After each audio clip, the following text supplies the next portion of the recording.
About 11 and a half hours to go until round two, when President Obama and Republican challenger Governor Mitt Romney face off in their second presidential debate, which of course is moderated by Candy Crowley. This debate will be a town hall format where the questions come from undecided voters. Mitt Romney will get the first question, and after his last debate performance, many analysts say President Obama will come out swinging. Joining me now, CNN contributor Maria Cardona, who leans left and is a Democratic strategist, and CNN contributor Anna Navarro, who is a Republican strategist. Good morning, ladies. Good morning, Carol. Okay, so the first question. Tonight, both candidates need to connect with the audience. They both had, shall we say, trouble with that in past town hall style debates. So let's take a look at a few examples. You had your turn, madam. Let me have mine. Let me have mine. Listen, I'll give you the microphone in a moment, but let me complete. I'm sorry, it's my turn. You had yours. Now it's my turn. Would you please hold on a moment? Let me finish. I'm exhausted of defending you, defending your administration, defending the mantle of change that I voted for, and deeply disappointed with where we are right now. My goal here is not to try to convince you that everything's where it needs to be. It's not. That's why I ran for president. But what I am saying is that we're moving in the right direction. Okay, so that answer from President Obama went on for 4 minutes. So you can see both men have some problems in a town hall format. So Maria, I'll start with you. So President Obama is not the warmest man. So what will he have to do to connect to those voters who are asking him questions tonight? Well, clearly, and even in the example that you just showed, President Obama still was the one who actually had that at least cordial connection with the voter. So, and I think that is where his strength lies. We've seen in poll after poll that President Obama is the one that is seen as middle-class voters, much more so than Romney. And I think tonight is his absolute critical opportunity to continue to underscore that, to demonstrate that. He needs to do, I think, 3 things, Carol. He needs to continue to underscore how his policies have put us on the path to prosperity from the disastrous economic principles that he was handed from the Republicans. Point out that Romney wants to institute those exact same economic principles that will put us back in the hole. And the third thing he needs to do is to talk about what he will do for the next 4 years to bring us out completely from that economic hole that he was handed. And he needs to feel voters' pains, and he needs to inflict a little pain on Romney by doing those 3 things. I feel your pain. So Anna, we saw that clip from Governor Romney, and he probably won't be that aggressive. But does he really need to connect to those voters in a warm kind of way, or should he just be the businessman that he is?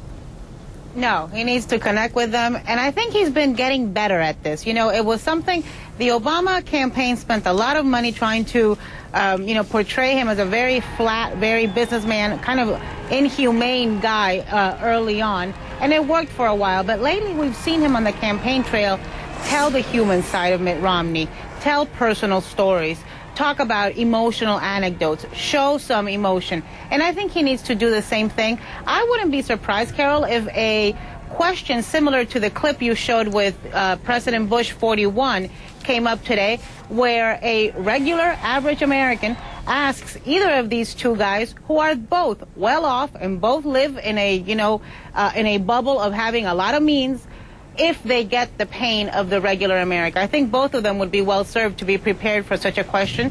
I think they need to remember that they're going to be on camera the entire time. Being on split screen was a lethal blow for Obama in the first debate, and we saw how it was, how they caught President Bush 41 looking at his clock, at his watch back then. I think they need to connect with the questioners. And let me tell you the other thing they need to do.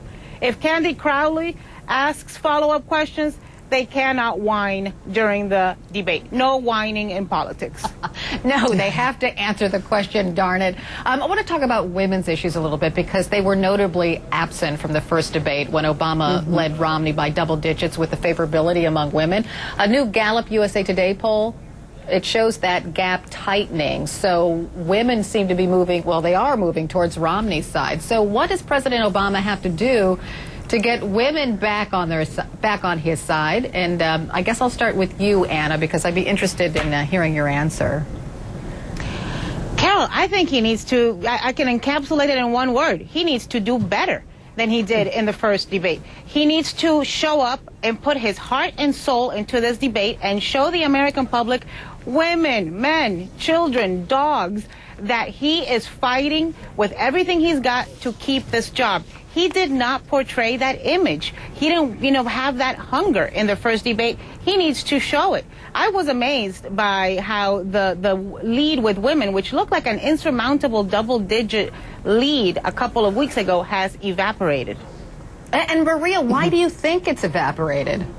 Well, I actually don't think that it has evaporated, Carol. Has Romney done better? Yes, but I don't believe that Gallup poll is even with women. Having said that, President Obama needs to go in there thinking that it is and thinking that he's behind. And Anna's absolutely right. He needs to show passion. He needs to show that fire in the belly. He needs to talk about his mother. He should talk about Michelle's upbringing. He needs to connect his policies, the policies that he has for women's health issues, for example, and talk about how they are deeply connected to women's economics. So, for example, taking away Obamacare would actually take away a lot of women's abilities to have free pre-screenings for cancer, free breast exams, free wellness exams for grandmothers and women seniors. Those are critical issues when it comes to women. And yes, birth control and abortion rights are absolutely important, but he needs to make the connection about women's health issues and their economic fortunes, because they are one and the same.